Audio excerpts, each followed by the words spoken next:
Hey, you're listening to Rising into Mindful Motherhood. I'm your host, Dr. Katie Wood. I'm a barefoot mama bear, pharmacist, integrative fertility health coach, and lover of all things nature and animals. I'm on a mission to have intentional conversations about the good, the bad, and the ugly when it comes to fertility, pregnancy, postpartum, and beyond. My mindful guest and I will be talking about struggles, wins, natural wellness, and how we grow and transform as we enter motherhood. My background in healthcare has shown me how broken our medical system is. My own struggles to become pregnant has shown the lack of support for mamas to be, the lack of guidance for women to have a nourishing and vibrant pregnancy, the isolation, mom guilt, and all the things we hold after bringing baby earthside. I want this platform to be a place where women can feel connected, safe, and supported to share and hear their stories. A place to use our voice to discuss and advocate about what we need and deserve as mothers. So let's dive in, shall we? Hello and welcome to Rising into Mindful Motherhood. I am super excited for our conversation today as I believe the universe orchestrated this connection. I will be talking with Kevin Russell, an author, clairvoyant energy healer, and transformational inner guide. And after experiencing his own massive life-altering enlightenment in 2019, Kevin now assists people in reaching their own state of radical reconnection and elevated consciousness as an energy transformation facilitator. So this is completely speaking my language after being on my own transformational and spiritual awakening. So welcome, Kevin. I am so excited and thrilled to have you here today. Thank you, Dr. Katie. It's an absolute pleasure, and I agree. It was very serendipitous. I feel the way we connected, so I'm very glad for it. Yeah, absolutely. Um, I would love to hear. So when I invite guests on, I have them fill out a form, and Kevin gave me a ton of beautiful details. And you kind of went into how you had your own transformational journey Mm. happen in 2019. So I would love to just dive into that, hear about your journey and how you got to where you are today. Yeah, I appreciate that. So yeah, I mean, I was this is a relatively, I mean, it feels like I've been doing it forever, but in the sense that it's very familiar and it fits. And it just from a brief conversation, it sounded like there's some understanding there where you get you might not see it at the time, but you're progressing towards this point that you're not even looking necessarily that you're going toward, and all of a sudden you're there, and there's the opportunity. So it's much like that. And funny enough, it was our daughter who was our spark that really kind of launched my wife and I, Kelli, who we worked together on this trajectory. And so that was 3 years prior in 2016 when we first learned about a subconscious change. We first kind of got familiar with the processing capacity and disparity between the conscious mind and what I term the subconscious mind body, because it really is the totality of our system. And in quick order, what kind of sparked us on this path was reconciled within our daughter. She was feeling anxious and nervous at the time, and her expression was to pick any blemish or any little pimple she had. I think she was in second grade, but it got to the point where it looked like she had chicken pox. Mm. And so we were putting those little tiny kind of circle band-aids on her just to cover it up so she wouldn't scratch, at school and at night. And we were still very externally focused, very three-dimensionally focused at the time. And so our assumption, much like a lot of us go through, is like, oh, something must be wrong with her. Let's get her help.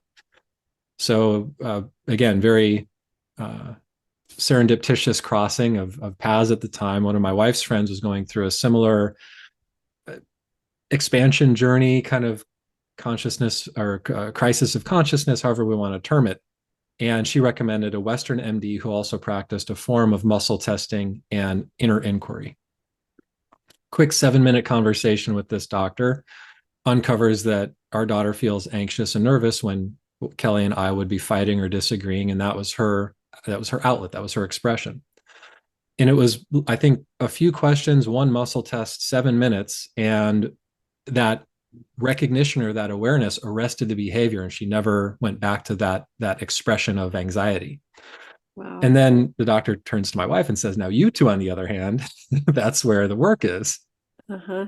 And that really launched us into this self-awareness, self-reconciliation, self-realization, self-reconnection journey. And it took us everything from just recognizing, like recognizing a reaction, recognizing when we get dropped into a fight, flight, freeze response that feels justified or powerful or righteous, and recognizing that it's really a false power that's pulling unlimited reserves of our nervous system, our adrenal system, our immune system, and shifting the conversation or shifting the perspective and perception of our world internally. um, and then I learned some processes to transform energy, to shift emotions that we've been carrying with us forever. And I dove in head first and with both feet at the same time. I was like, let me at this. And so I really went on a 3-year journey of self directed healing, I guess you could call it. The two practices that were really the accelerators for us were called the emotion code, and then something called Psych or psychological kinesiology. And those really, along with a lot of other works, some books like Power versus Force, a lot of Joe Dispenza's work, a Mm. lot of really cutting edge neuroscience and epigenetic research led us to these understandings that, you know, our reality is quantum. It is, and everything has energy, from the thoughts we think to the moods we have to the emotions that we feel or the traumas we experience. And because of our conditioning, we don't do anything with. We suppress, we push down, we ignore, we don't talk about it, we sweep it under the rug, you know, generationally, like we're trained to do. And that creates all of our disconnection in my experience. And a lot of what we experience in life is down to that disconnection from self, disconnection from our source, whoever or whatever we perceive that to be.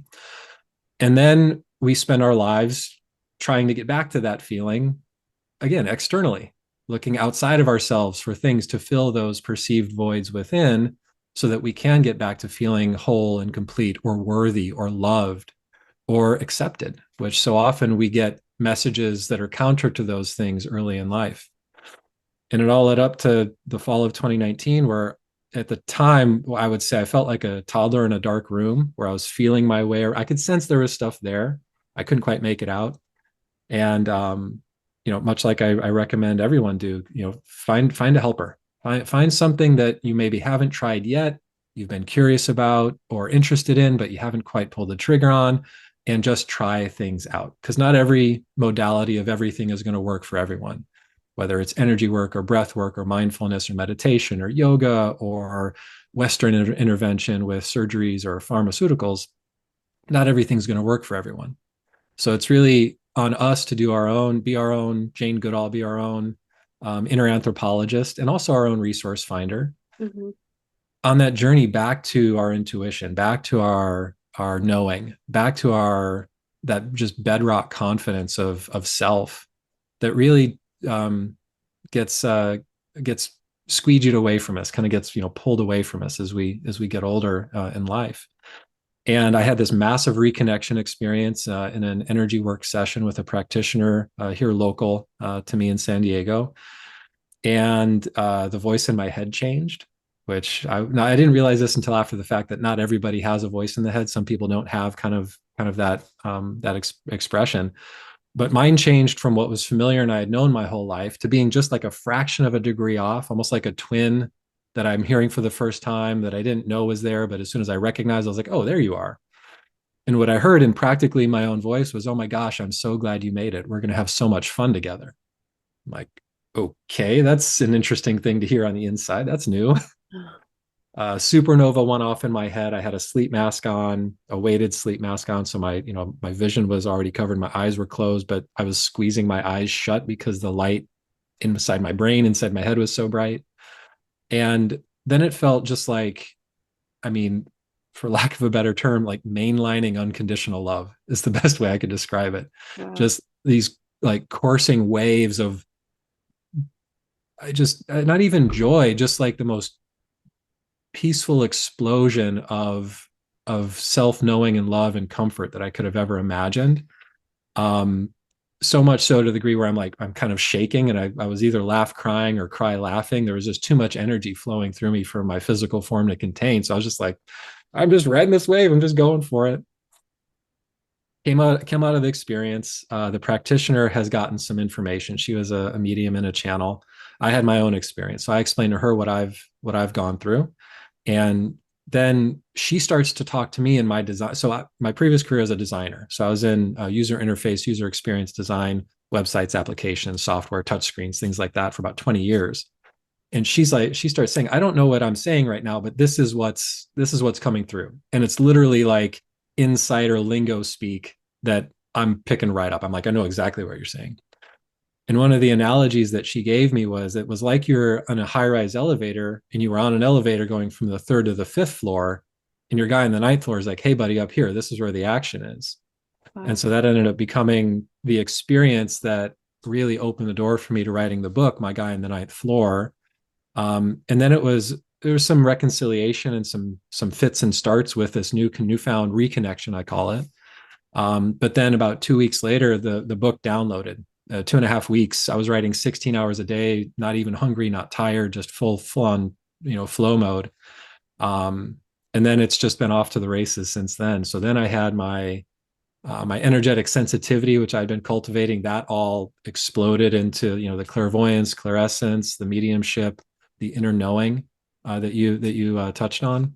So now I work with clients energetically, helping guide them back to that connection in a lot of different ways. Sometimes it's through parts work or inner child work. Sometimes there's some energy there that isn't theirs. A lot of times, I mentioned epigenetics. I know that you've mentioned kind of ancestral or genetic inputs that can impact our experience in life.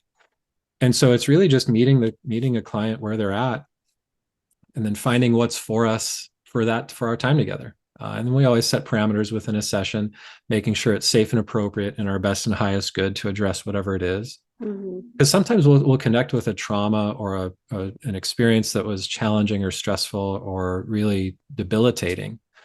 And we're like, oh, I'm ready to look at this thing finally. And then something pops up within our system. It's like, nope, not quite yet. So then we look at that, and then we just stay present and circle back around to maybe that big elephant in the room. Mm-hmm.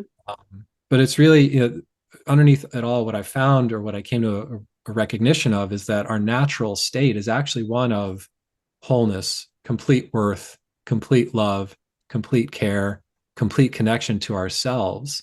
And we have that when we're young to some extent. We still deal with family stuff that we can, I mean, in my own personal experience that I didn't have insight into, we can actually pick up energy in utero as we are gestating from our mother, from our father, from grandparents, from others involved. And this is because of the energetic nature of our existence. We're all electromagnetic, and we all share our biome in a lot of different ways, sometimes biochemically, biophysically, bioelectrically.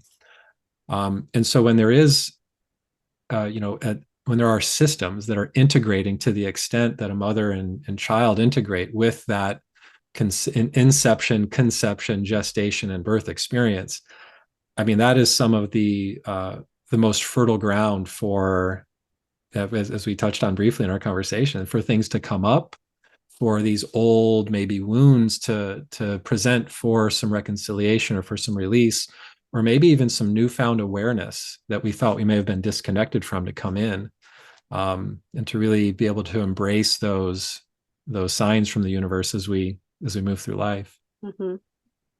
Wow. So many things Yeah. I could Sorry, touch it's upon a lot there. right there. Yeah. That was beautiful. I feel like I could just listen to you share that story all day long. I do just need to touch on the very beginning of the story is your daughter being your catalyst, because a lot of what I've come to believe is that our children choose us as parents. And I think that there's like a lot of um, destiny involved there and like agreements. Yeah. And if your daughter hadn't gone through that, that was really like the spark that led you to go down this amazing, miraculous journey, like literally on an elevator to enlightenment, as you kind of you were referring to it as. So Yeah. I just need to speak on how beautiful that is because our children are amazing in so many ways. And I just think that that's just such a beautiful example and reflection of that. Yeah, it just has me speechless right there. So beautiful. And I couldn't be more grateful for all of that. And this is where we can quickly get into some delicate territory, but I think it's important to at least shine a light there. Nothing exists in isolation, and I always say there's always three sides to any coin. There's the two faces, and then there's the edge. Mm, Um, so on that beautiful expression that you shared of, I do think our children do choose us. We can flip that coin and also look at that concept that we also choose our parents. And I feel like that's where it can get a little stickier for some of us because it's like, well, why would I choose to go through that neglect or the abuse or the shaming or the comparison and competition or whatever it is?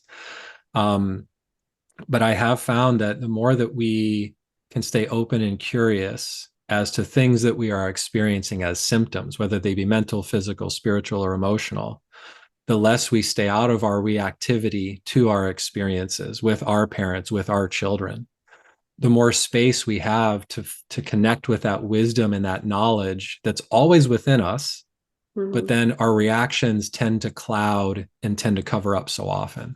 mhm, And my wife and I, Kelli and I were going through that dance. We were, we at the time we would never say we were arguing.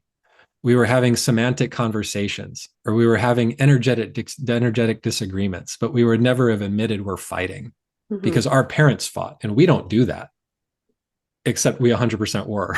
Just, mhm, you know, is lipstick on a pig. We were glossing it up for our own egos, for our own safety mechanisms, but we're still in those fight, flight, freeze responses of feeling lack, feeling disconnected, feeling less than.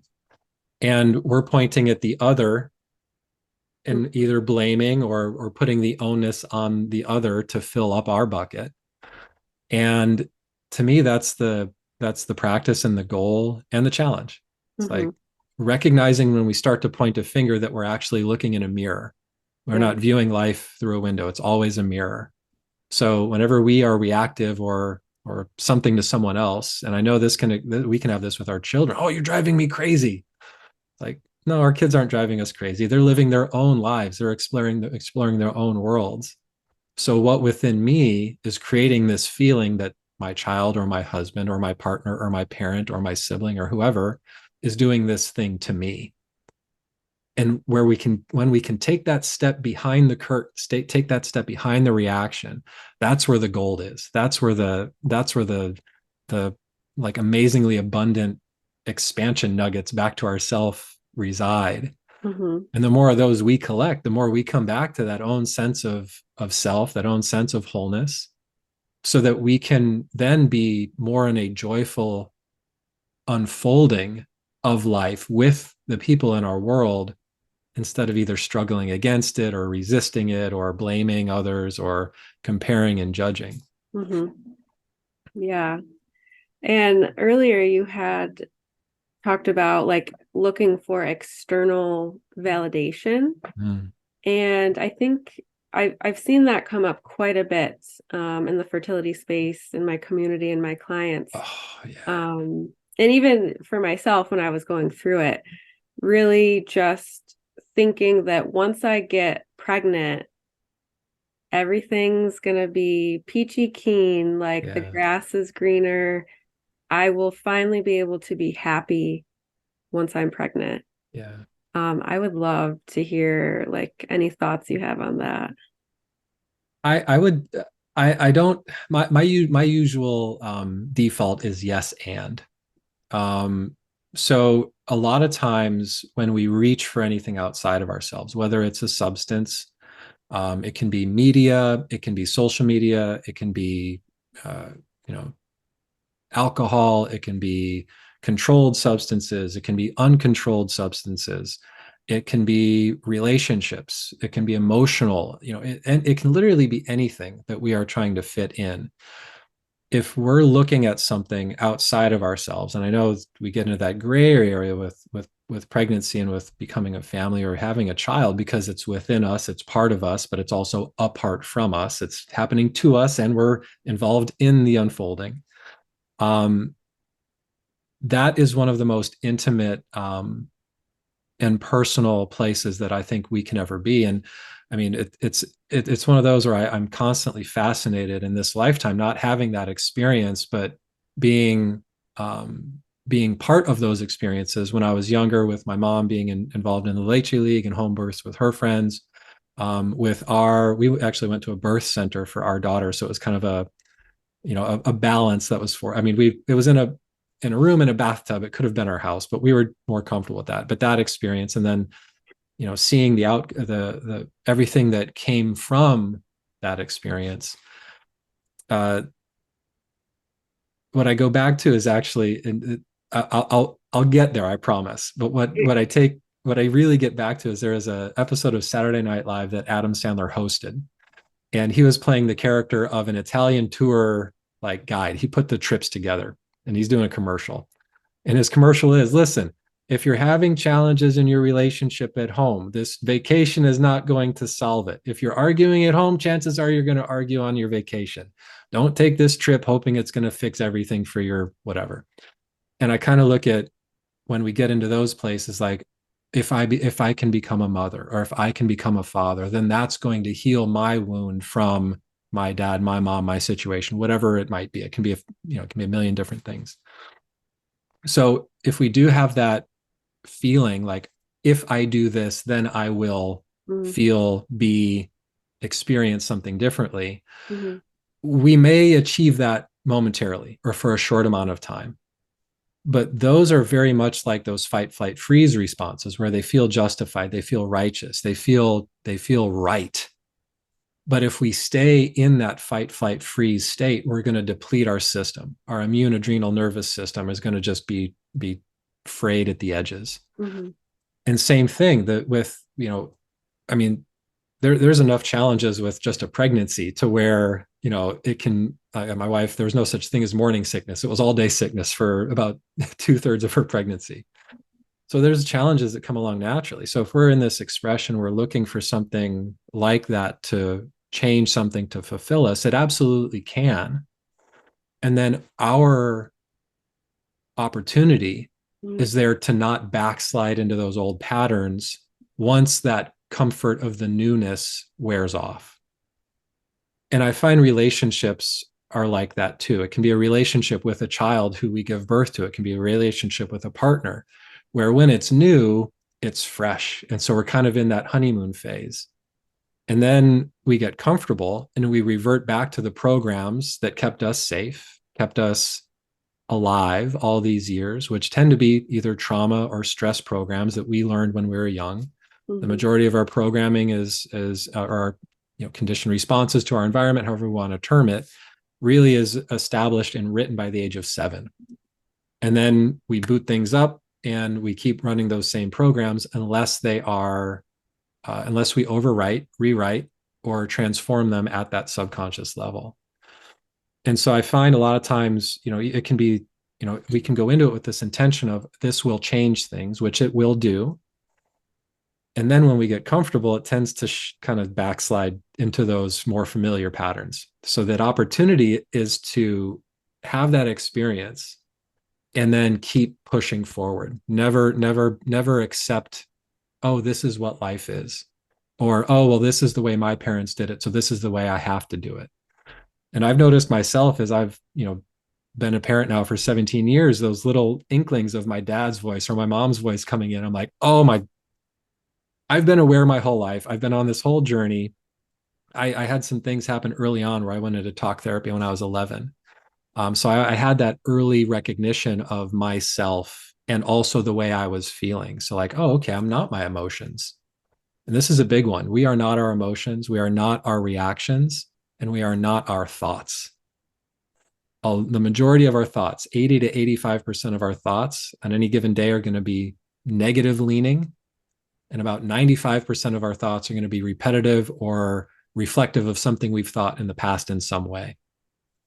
So I'm like, as soon as I kind of came across that research and that information, I was like, well, then I'm just going to stop listening to it altogether. Yeah. I'm done. Monkey mind, hamster wheel, whatever we want to call it, that negative Nancy, I'm done. And then I started getting curious as to, well, what am I feeling? So that would be my suggestion. If we're in this space feeling, oh, something outside of me is going to make me feel a different way, Mm-hmm. what's behind that thought? What's behind that desire? And we if we get grounded and balanced, we can keep pulling back those layers. Sometimes we hit a barrier, hit a block, and that's where I always say, seek out a helper. Look for somebody that can provide that space for you to figure it out yourself, or provide that framework or structure to guide you to those answers.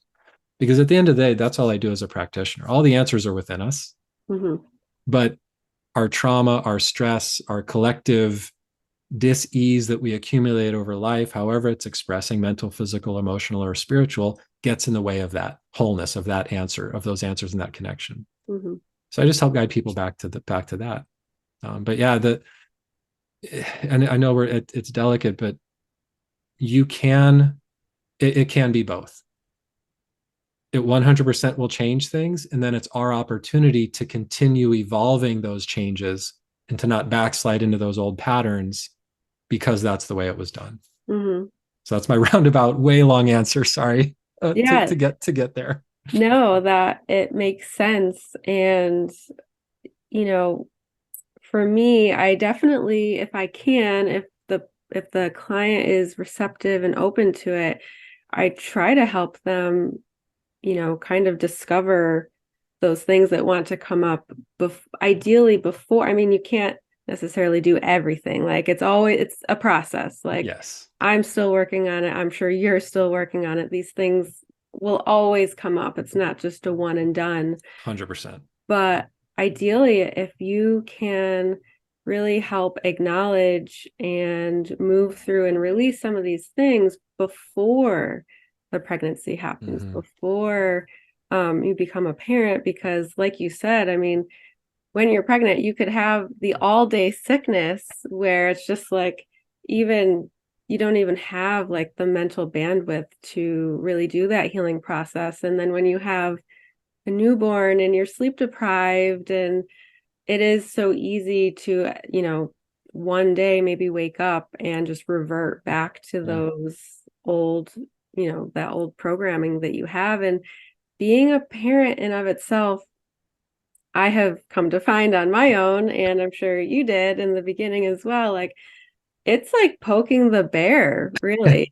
Like for me, I just remember like the newborn like incessant cry was like really really Mm, triggering for me, and there's so many different things that can come up. So yeah, I think any amount of like healing and transformation that you can do before you become a parent can be really really foundational into parenthood, because yeah, there's just so many things. And oh man, I do you couldn't have agree any more. thoughts on that? Like really Yeah, trying to do this work, like while you're making the intentional choice to create life.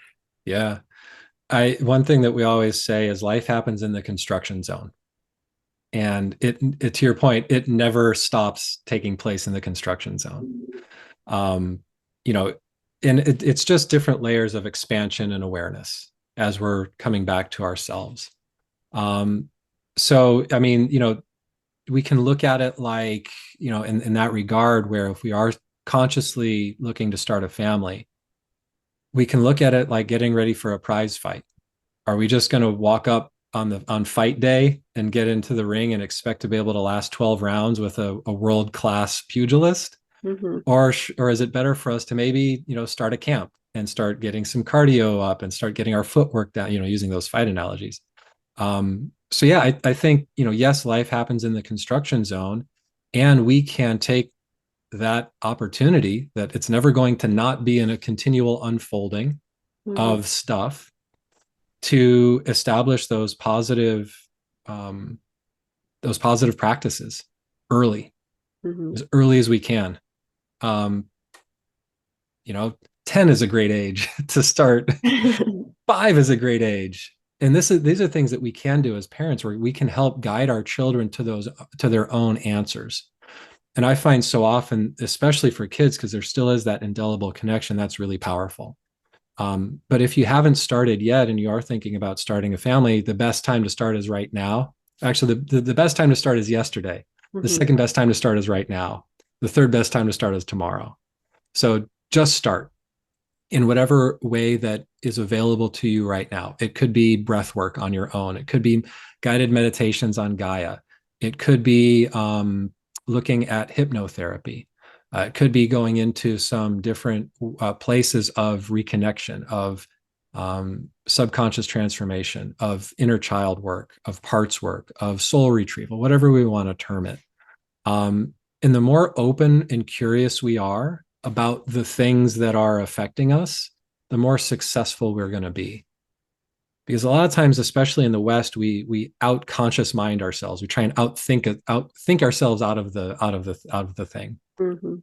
But we're leaving this whole entire, I'd say another 90% of our system out of the equation when it comes to decision making, when it comes to training our insight or connecting with our intuition, or really getting those answers that are already within us. And that's really where the body connection comes in. And it's a yes and it's the mind and the body.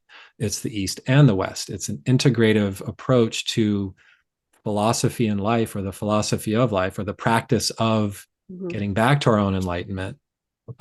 That's really the key. So I'd say um, every single one of us is carrying trauma. Every single one of us is carrying PTSD. Every single one of us is has some level of disconnection from self and from source. So it's just a choice of, do I want to continue business as usual and continue with those patterns of, let's call it, patterns of self-soothing that our families have. And this can be with alcoholism, this can be with substances, this can be with work. A lot of times we throw ourselves into work because it feels safe, or it's the example that our parents gave us, where that's a strong father, that's a strong mother. You go and you work hard and you grind. And what I found is it's the exact opposite. Instead of doing on the outside, the more we can get quiet and peaceful on the inside, the more the doing on the outside becomes effortless and then it becomes joy in the work. And I found the same with being a parent.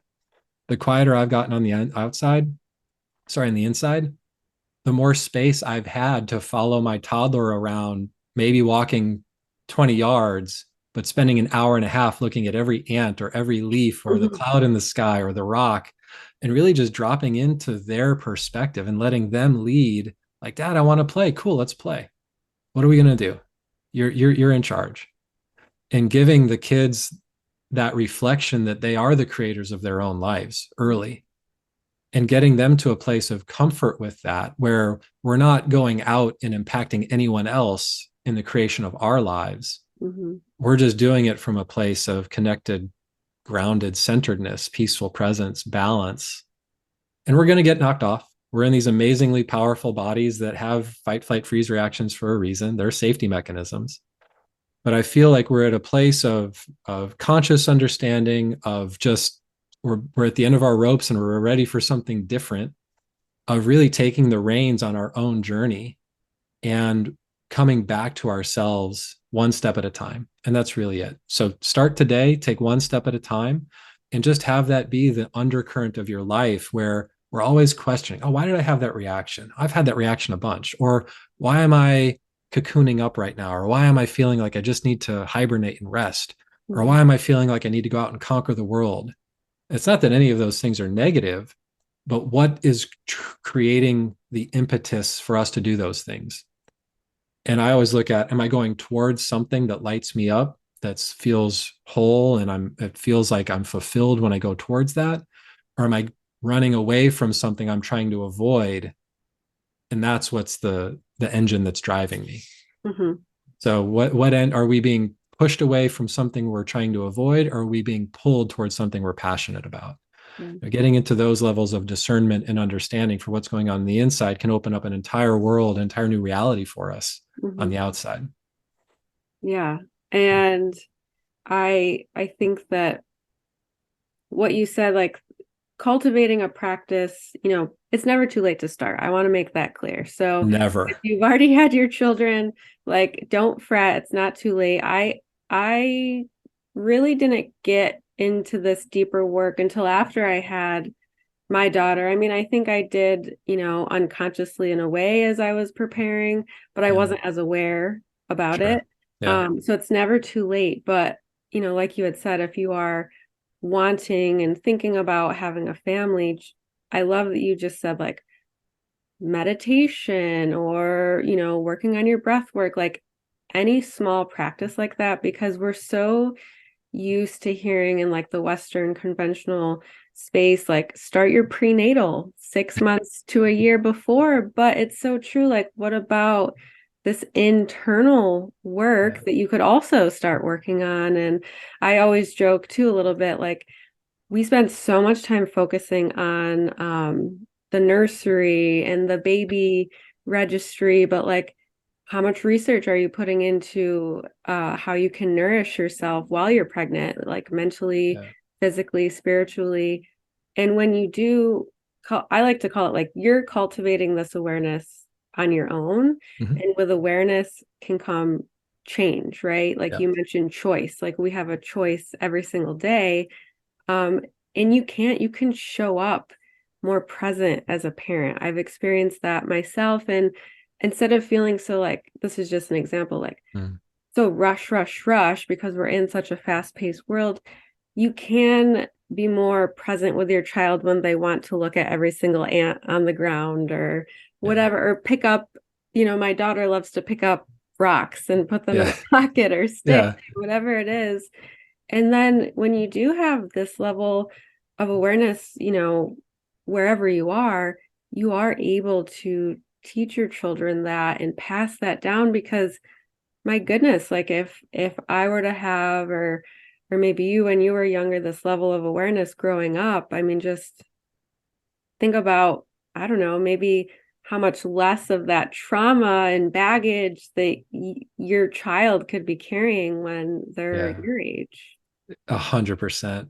Yeah. I love how you said that.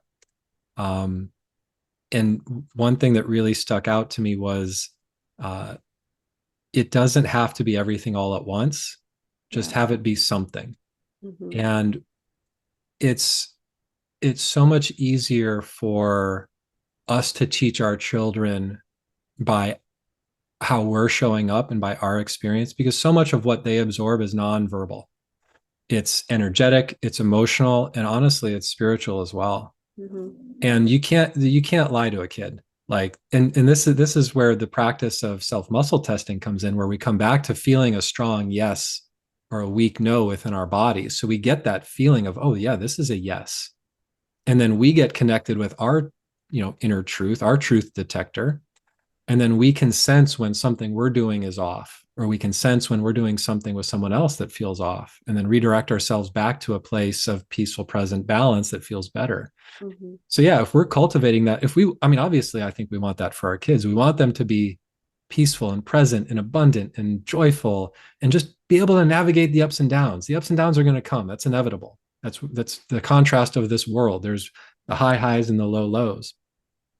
And we want our children to be able to navigate those successfully and find happiness. And so often it feels like we have to sacrifice in order to have that possibility for them, because that's a lot of the messages we got. Yeah. Well, I stayed at a job my entire career because I was miserable, just so you kids could have a better life. Is that really the example we want to be setting for our children? Or is it, hey, you know what? Connect with your spark. Every single one of us had, and this is where I come to finding fulfillment for ourselves. We all have something that comes naturally easy to us. It's up to us to decide or define what that is. And it can be working with the elderly, it can be finance, it can be plumbing, it can be childbirth, it can be a birth doula, it can be a death doula, it can be a teacher, it can be engineer, absolutely anything. Whatever it is, it's up to us to find what's that thing that comes easy to us that kind of just is like, it's like it's the bubbles in the sparkle. And then what are we interested in? What are we passionate about? What lights us up as far as something we want to explore in this world? When we put our interest with our natural talent, to me, that creates fulfillment. Mm-hmm. So the more that as parents and as humans, we can find a path to fulfillment, which can change. I was fulfilled in my design career. I'd been 20 years in. I'd worked with I had a partner with a boutique agency we had for about 10 years.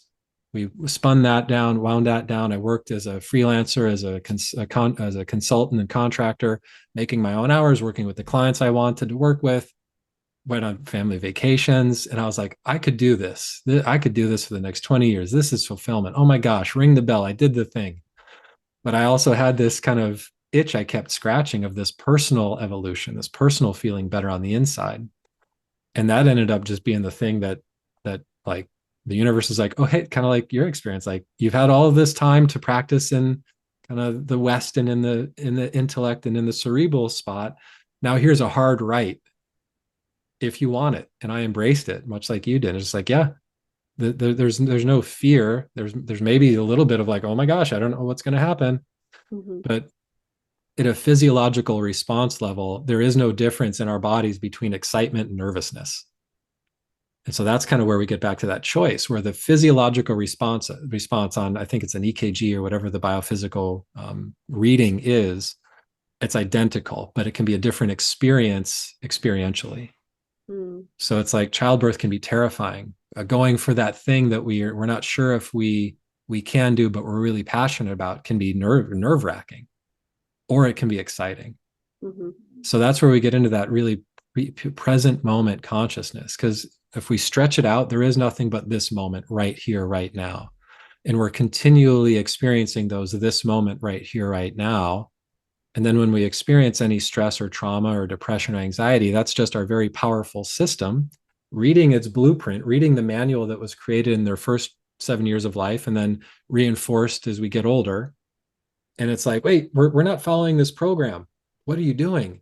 And that's where we get anxious, or that's where we second guess ourselves, or that's where we get symptomatic in some way. Mm-hmm.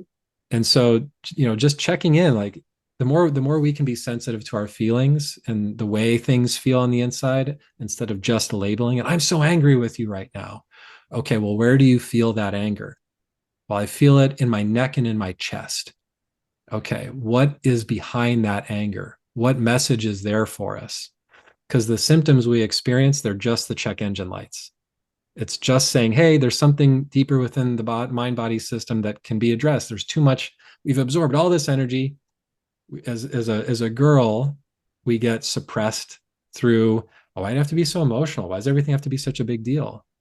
As a more masculine leaning experience in life, it's, dust yourself off, suck that tear back up, pull yourself together. Boys don't cry. So we're kind of damned if we are, damned if we're not on any side of the spectrum. So let's just chuck it all out the window, recognize that we are both divine feminine, divine masculine, honor that balance and cultivate that balance within us, and then share that with our children, share that with our world, and share the journey. With my daughter, I didn't really tell her about my experience because I wasn't quite sure how to vocalize it in 2019. And she just knew I was working like crazy for about 2 weeks, but I didn't really tell her anything about that. And so finally, I was like, all right, I gotta let her in on what's going on. And we were driving to an art store to pick up some art supplies for her. She's an artist. And I just kind of gave her the Cliff's Notes real quick. And I said, okay, well, here's what I've been working on. Here's what's been going on. Everything is quantum. Everything is energy. Our thoughts are energy. Everything energy isn't created or destroyed. It can only transform. And that's where we absorb all this energy from our parents, and then we don't do anything with it. And then it transforms into all the stuff we got. And it's our opportunity to let all that go. And she's like, yeah, that makes sense. So to your point about the kids knowing, like they just know. And the beautiful thing is, I think each generation has some degree of acceleration of recognition and awareness of these more natural states of being energetically, spiritually, mentally. Um, and I was for 4 weeks, I was like, how do I do this? How do I say it? How do I share this? And then I just finally did it. And she's like, yeah, like good job catching up, Dad, is really kind of how it felt, which was beautiful. It was beautiful. Yeah. But yeah, the more we can, get out of our own way, recognize that nobody has all the answers. The doctors, the lawyers, the leaders, whoever, nobody has all the answers, but everyone does have all the answers for themselves. And so that's where it just becomes this reconciliation, this game we don't need to play with anybody else but ourselves, of just checking in, constantly checking in, recognizing we live in a mirror. Anything we experience outside is just a reflection of a state of dis-ease within, and then just taking it one step at a time. Mm-hmm. And I feel like that me personally, I know that's been a challenge area for me where it's pretty easy to get overwhelmed by life, by family, by kids, by the schedule, by whatever. And so that's really where it even becomes more so important for those daily practices to give ourselves, and it can be 20 minutes a day. I mean, it can be really efficient, really effective, positive neurological and physiological disruptions that get us out of that limbic fight, flight, freeze state, back into a balanced whole brain state. We're not dumped into a heightened emotional or a heightened analytical response. We're just in a balanced experience, Mm-hmm. because that's where we can make successful choices from. That's where we can really um, become more, really get our hands back on the wheel of the car of life, so to speak. Mm-hmm. Yeah. Yeah, I agree. I mean, you can create new neural pathways and like almost pave new pathways. And I like to tell my clients who are new to, breath work or meditation or visualization, like even just 1 minute a day, like 1 minute before you get out of bed, or journaling before you go to bed, or whatever it is, and then just build on that, like build Yep. that muscle. I was listening to a podcast the other day, and it was like, if you wanted to start lifting, you're not going to go to the gym and expect to like deadlift 200 pounds. Like you would break your back. You have Yeah. to slowly work your way up to that. And and also having grace with yourself too, because like for me, having that time is really important, meditating and doing energy work. But I also have an almost 4-year-old who Yeah. crawls in the bed in the middle of the night. And like, some days the mornings are very different, and it doesn't happen every day. And Yeah.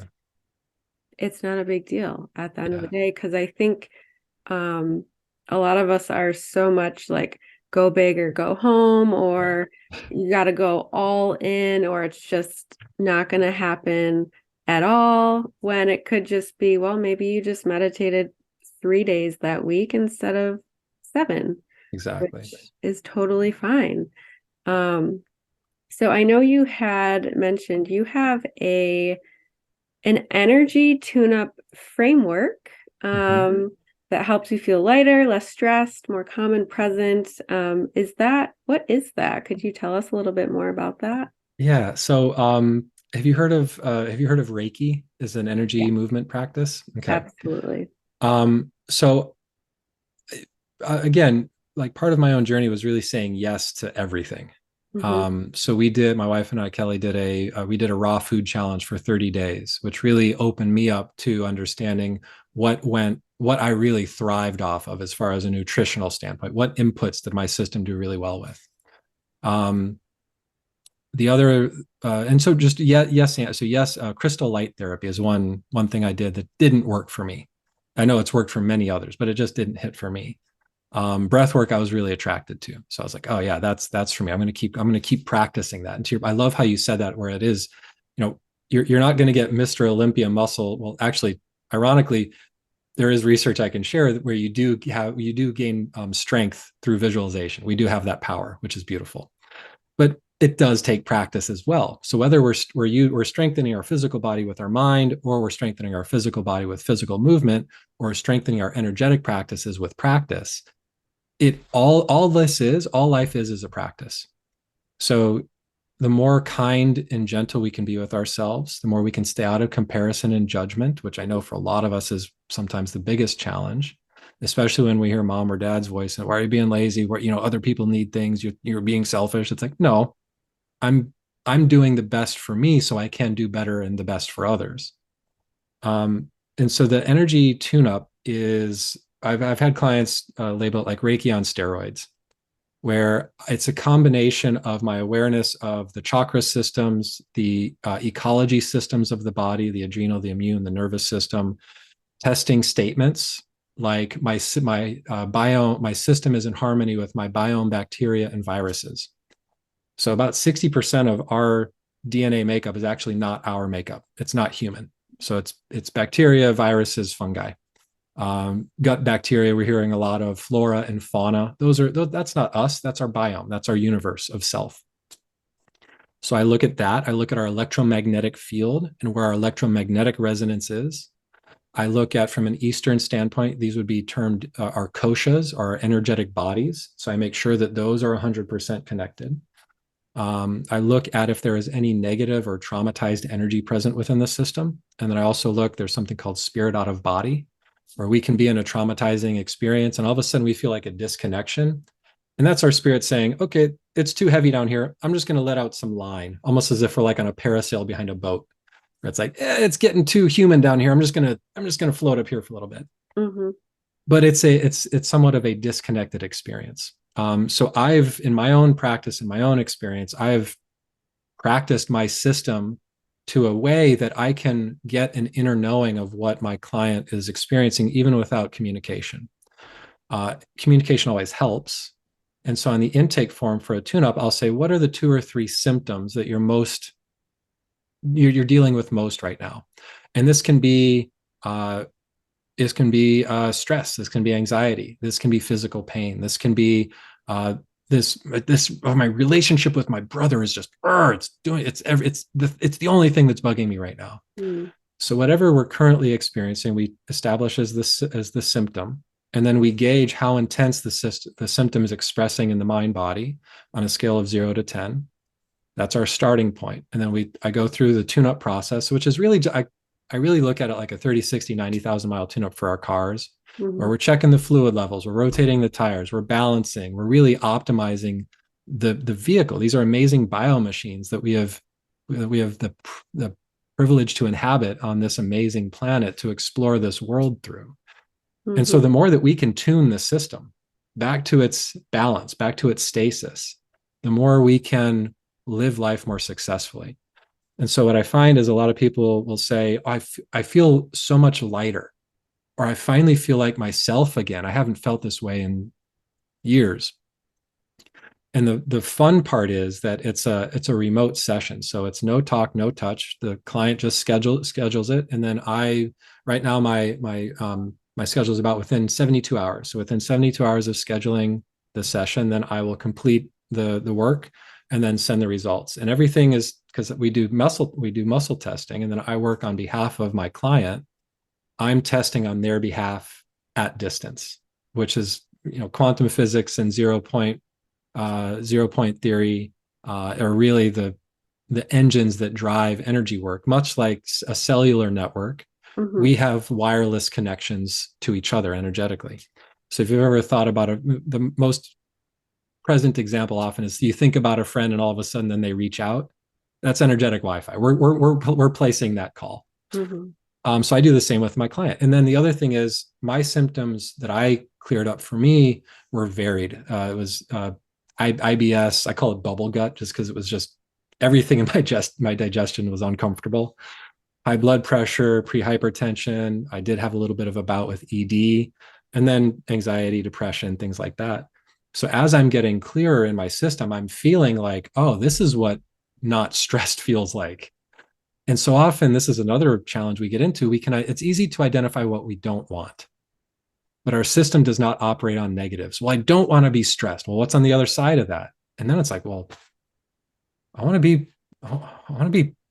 and then we get into the work. Like, well, do I want to be? So defining what we do actually want is really the first step. Mm-hmm. And so when I do a tune-up, it's balancing for the energetic and experiential best and highest good for the client. That's mm-hmm. always my target to hit. So we go through the process and then we post-test the symptoms. And ideally, they have diminished in intensity. And if they're still hanging around, then I'll open up and I'll look into, is there something emotional? Is there an emotional connection to this that we're carrying with us? And sometimes it can be our own from this lifetime. Sometimes it can be ancestral, something we absorbed from a family member. And sometimes it can actually be past life as well. Again, if we're looking at it from that quantum view, everything is happening right now. So past lives, future lives, all of it all the lineage from our family history. It's all happening right now, which is kind of wild and can be challenging to wrap our heads around. But once we start operating from that place, it really has helped me to drop into this moment is what is now. So this connection that we're having, this communication, this conversation is all there is in my world right now. And those tune-ups can kind of help us get back to that place, get us back out on the court, back out into the race of life with a more dialed in operating system, a more dialed in baseline system to work with. Mm-hmm. But it's part of the work we do. It is more on the energetic side. Really, the majority of the in-person client sessions are working with. I like to say, you're hiking up the mountain. I'm acting as your Sherpa and your guide, guiding you up the mountain.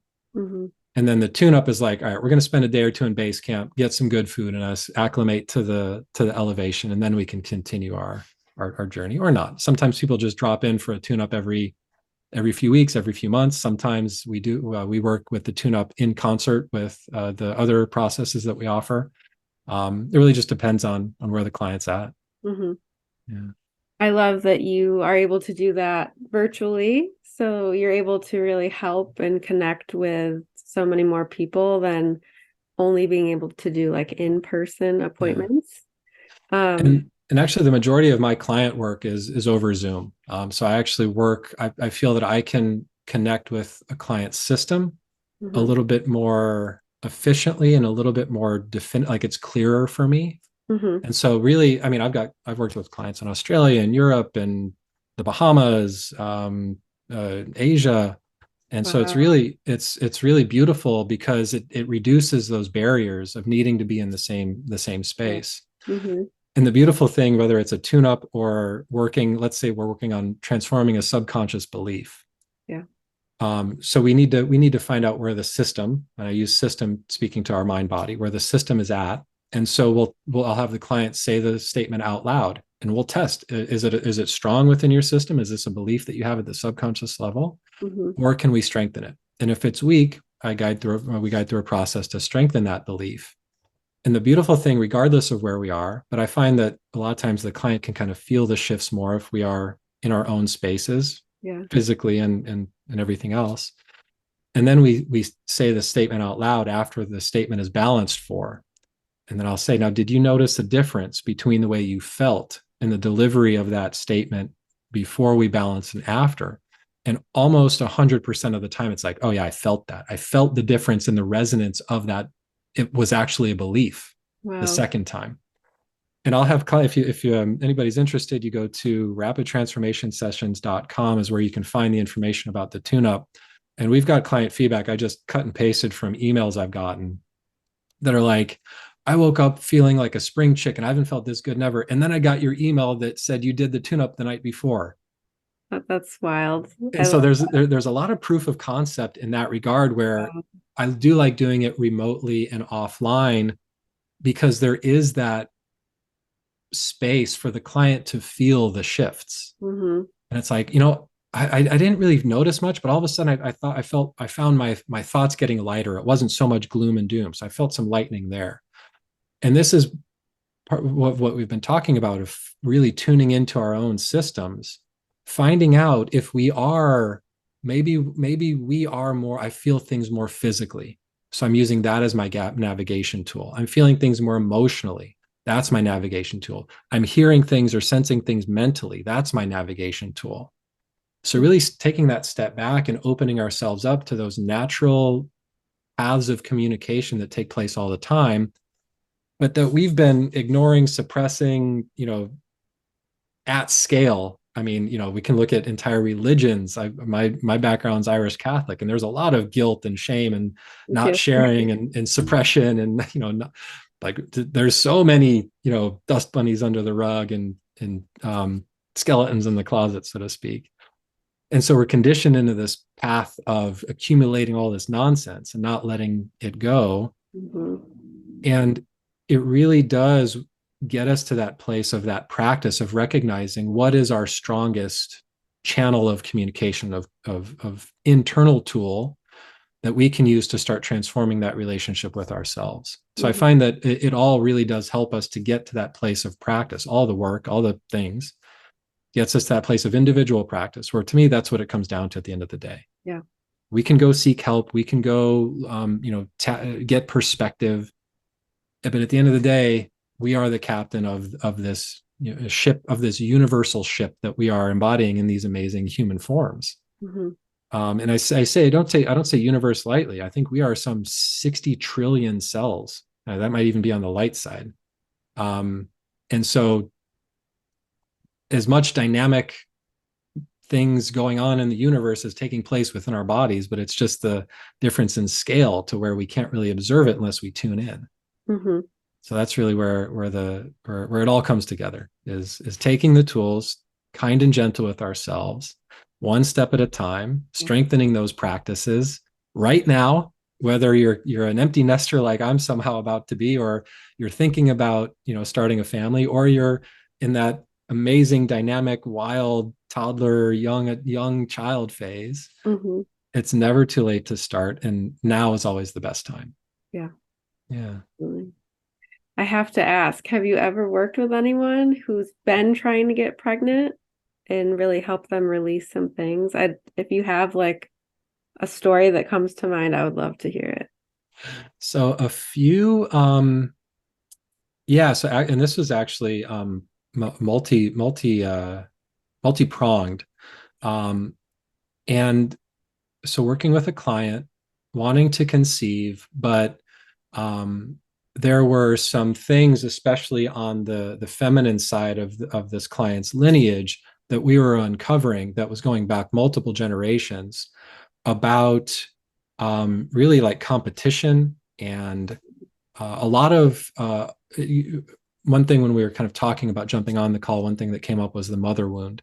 Yeah. And so this generational aspect of like a revolving door, a pendulum just swinging from reaction to reaction, or sometimes it building up and just mom, daughter, grandmother, great grandmother, all reacting in a similar way. So this client had awareness of these patterns, and then we were able to get in, and there was a disconnection from her own self, her own little child, inner child. So we were able to do, we call it a reconnection balance. So we were able to reconnect her through guided visualization and intention, and openness, Mm, to reconnecting fully with that aspect of self. There were some aspects in her relationship that were reflective of relationships that parents had, so kind of repeating those patterns that we're able to address and release the energy around. And so it's probably um, one it's probably 2 or 3 sessions before it was just kind of like, hey, we're thinking, and she was much like you were communicating, very aware, thinking about conceiving again. They already have one child, and it's kind of the same thing, one step at a time. Okay, I really want to make sure I'm doing everything I can so her, or this new energy, this new sparks experience, who's going to come and choose us, has as beautiful and abundant a landing space, mhm. as gentle of an embrace as we can provide for them when they come in. And then I didn't hear from them. I didn't hear from her for probably almost a year, and then reconnect. And this is when she was pregnant. Um, and her daughter had some. So it was. They found out it was a daughter, but she had some development issues, specifically around the heart. Mm, And so this is one where it's like, yeah, there's still some stuff there. yeah. And now it's, and again, we can interpret things and look at things a lot of different ways. But one aspect of this physical challenge that she was experiencing, um, I believe, and it felt, and she picked it up as well, was due to this kind of lineage of women just being really, I mean, downtrodden, beaten up, battered emotionally, physically. I mean, it's like women have not had it easy in the last 12,000 years of existence at all. And so the more that we can do to cease that perpetuation, the better off we will all be. And so come to find out, shortly after those first two sessions, they were able to conceive. And now um, she was very concerned about her daughter's health. And so worked with her during her pregnancy as well. And then also worked with I think she was 3 days old when I worked with their newborn daughter. Mm-hmm. Because some stuff got through. Yeah. The way I describe, epigenetics and genetic mutations and passing things down is if anyone's ever been to a Christmas tree farm and you find the perfect Christmas tree, and then you put it through the bagging chute in order to get it netted so you can get it home without all the branches being, torn apart when you're carrying it home. That netting is like generational trauma. So we're good to go. We come in, but then as we're being born or as we're being conceived or even at the inception point, we sleeve into this expression of trauma based on the life, based on the family that we kind of dive into. So we were able to do a lot, not only for the client, but then for the daughter as well. Wow. And it was a successful pregnancy. She was in the NICU because she was born a little bit premature, and then she did have I think she actually did have heart surgery as a newborn. And so it's not that I'm saying or that I am even promoting that energy work is the only path. Not in any shape or form. It's one of many. And the more that we can integrate the energetic, the physical, the mental, the emotional, the spiritual, taking all the wealth of development that we've gained from the last 100 years or so of Western intervention with, looking at it from the parts model of, we are the sum of our parts, which we're not. We're more than the sum of the parts. Taking that, because I feel like we're kind of getting to some extent to the extent of what we can do. Like if I break a leg, I'm not going to go to an energy healer. I'm going to go to a surgeon to set my bone. But if I'm dealing with a chronic issue that's been either gone undiagnosed or diagnosed with a label and symptoms but no cure, I'm going to look for alternative methods of reconciling that. Mm-hmm. And so for me, it's a yes and. But yeah, with not only with fertility but with health of the baby, the more that we can release and come back to our own balance, come back to that own right now is okay, and then build from that place, the more successful we're going to be in any venture of life, especially building a family. Mm-hmm. Yeah, I completely agree with you. And I think what makes me really sad and breaks my heart is when couples get labeled as unexplained infertility or immediately labeled as infertile. Right. It's like depending on your age and how long you've been trying, you immediately get boxed in this, whatever it may be. And I just have so much faith that, like, no, there are other things that are at play here and that we can move through. And, because I think it's our, God-given right to be able to reproduce and be fertile and have that beautiful abundance. So it just really breaks my heart the way we're so quick to just write it off, especially according to your age or just how long you've been trying. So I love that you do what you do and you offer those services. And yeah, I've checked out your website. It's beautiful. I'm definitely going to be checking it out a little bit more. So I can send people your way. Please do. And I know you mentioned earlier you have a freebie. I would love for you to tell the audience about that. Yeah. And real quick, I did just want to touch on so often getting dropped into that box or that label. It comes with so many attachments to it. Because as soon as we are labeled something, or I mean, we could say written off maybe. I know I immediately go towards I'm not good enough. I've done something wrong. It's my fault. And that is, I would hope if that's if there's nothing else taken from this conversation, recognizing that just because someone or something labels you something or puts you in a category, it's not a life sentence. It's not the end. It's one person's perception and opinion based on their experience.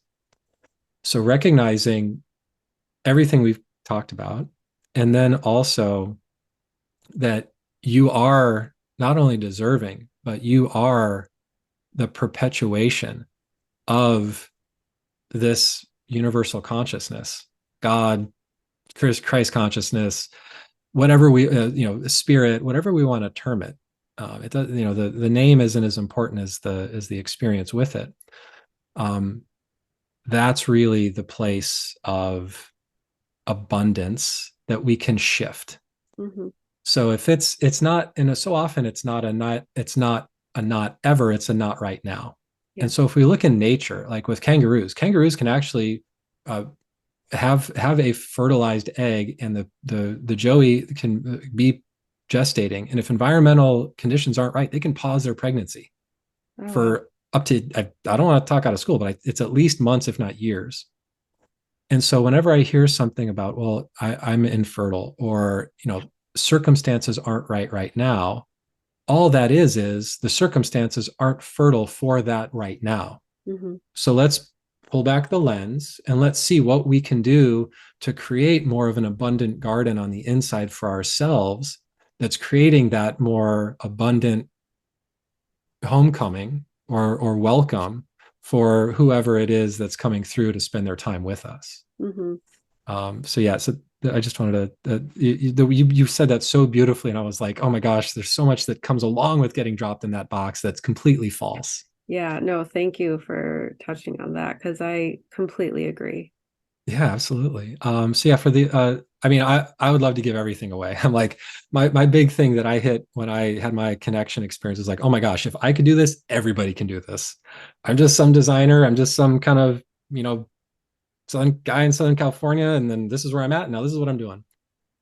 So we've got a morning and an evening practice. If you're looking to come back to that grounded, balanced state more often, it's a 3-minute practice in the morning, and it's a 9-minute practice in the evening. So less than 15 minutes a day, you can get grounded, centered, balance, stay in that prefrontal cortex in your right mind, in your balanced brain state more often, more effectively.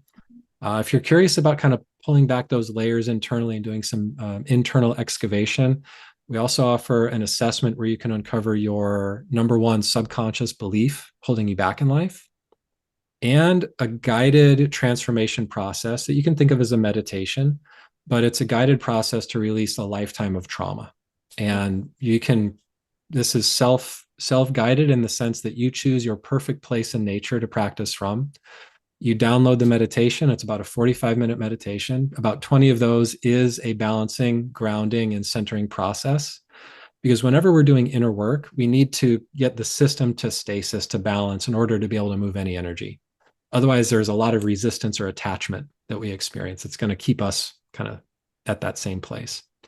And that's free. Just choose your favorite place in nature, download the meditation, and then you can go on a self-guided journey with direction, with guidance from myself, and release trauma and stress from your system.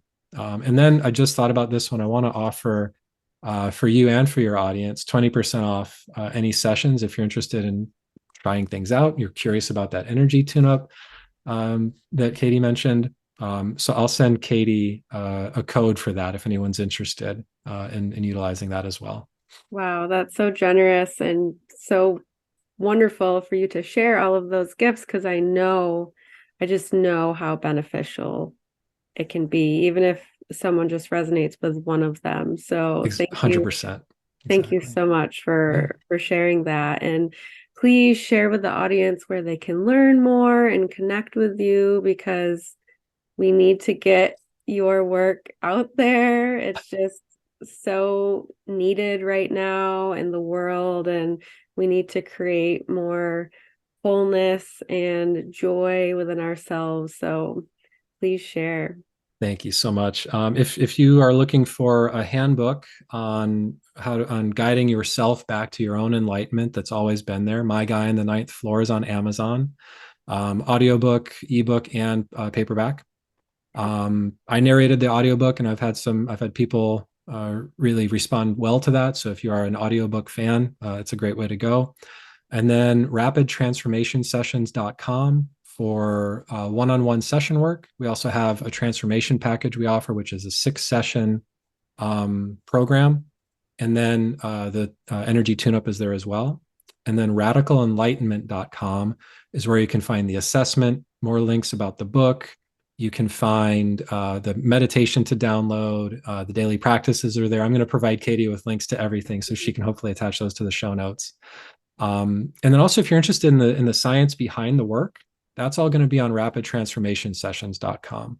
So we dive into the science behind energy work, how energy works at distance, and gets into the hows and the whys. And then I also wrote a handbook on the science behind energy work, which is an accompaniment to my guy on the ninth floor. And it's a 40-page ebook that you can get. Where if you're interested in the, if you're one of those types of people who's like, well, I need to see some proof, we've got that for you. So whether it's feeling into it energetically or backing our way into it logically, we've got the bases covered if this resonates for you at all. Awesome. I love my audiobooks, so I'm definitely going to be checking that out for myself. Beautiful. Well, thank you so much for sharing your gifts and your story and your passion and just being you, Kevin. It's really been a pleasure.